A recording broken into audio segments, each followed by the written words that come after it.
Évangile de Luc, chapitre 13. En ce même temps, quelques personnes qui se trouvaient là racontaient à Jésus ce qui était arrivé à des Galiléens, dont Pilate avait mêlé le sang avec celui de leur sacrifice.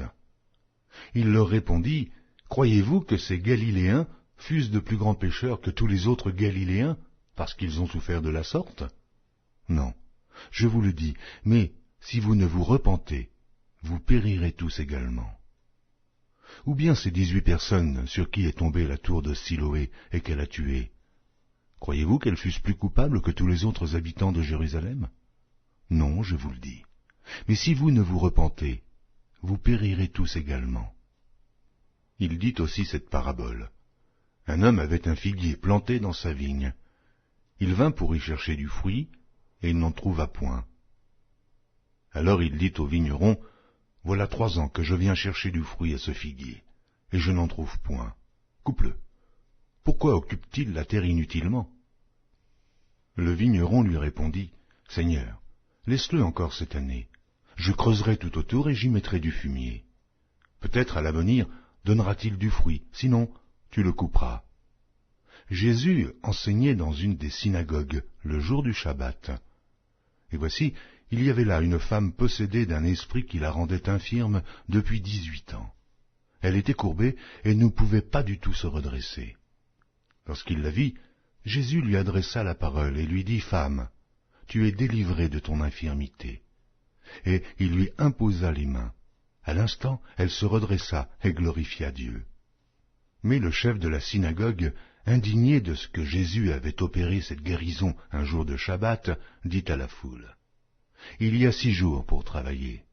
Venez donc vous faire guérir ces jours-là, et non pas le jour du Shabbat. » « Hypocrite, lui répondit le Seigneur, est-ce que chacun de vous, le jour du Shabbat, ne détache pas de la crèche son bœuf ou son âne pour le mener boire? Et cette femme, qui est une fille d'Abraham, et que Satan tenait liée depuis 18 ans, ne fallit-il pas la délivrer de cette chaîne le jour du Shabbat ?» Tandis qu'il parlait ainsi, tous ses adversaires étaient confus, et la foule se réjouissait de toutes les choses glorieuses qu'il faisait. Il dit encore, « À quoi le royaume de Dieu est-il semblable? Et à quoi le comparerai-je? Il est semblable à un grain de sénévé, qu'un homme a pris et jeté dans son jardin.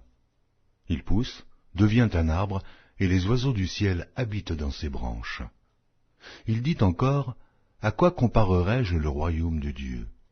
Il est semblable à du levain qu'une femme a pris et mis dans 3 mesures de farine pour faire lever toute la pâte. » Jésus traversait les villes et les villages, enseignant et faisant route vers Jérusalem. Quelqu'un lui dit, « Seigneur, n'y a-t-il que peu de gens qui soient sauvés ?» Il leur répondit, « Efforcez-vous d'entrer par la porte étroite, car je vous le dis, beaucoup chercheront à entrer et ne le pourront pas. Quand le maître de la maison se sera levé et aura fermé la porte, et que vous, étant dehors, vous commencerez à frapper à la porte en disant, « Seigneur, Seigneur, ouvre-nous !» il vous répondra, « Je ne sais d'où vous êtes. »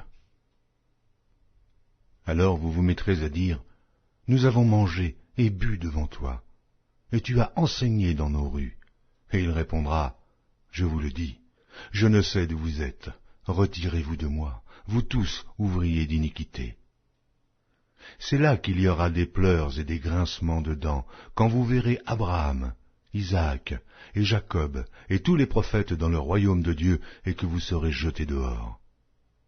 Il en viendra de l'Orient et de l'Occident, du Nord et du Midi, et ils se mettront à table dans le royaume de Dieu.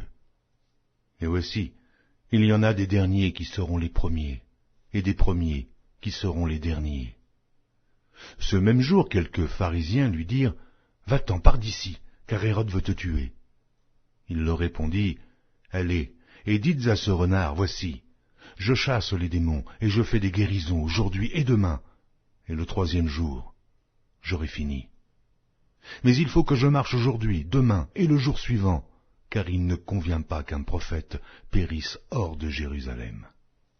Jérusalem, Jérusalem, qui tue les prophètes et qui lapide ceux qui te sont envoyés. Combien de fois ai-je voulu rassembler tes enfants, comme une poule rassemble sa couvée sous ses ailes. Et vous ne l'avez pas voulu. Voici, votre maison vous sera laissée, mais je vous le dis, vous ne me verrez plus, jusqu'à ce que vous disiez, béni soit celui qui vient au nom du Seigneur.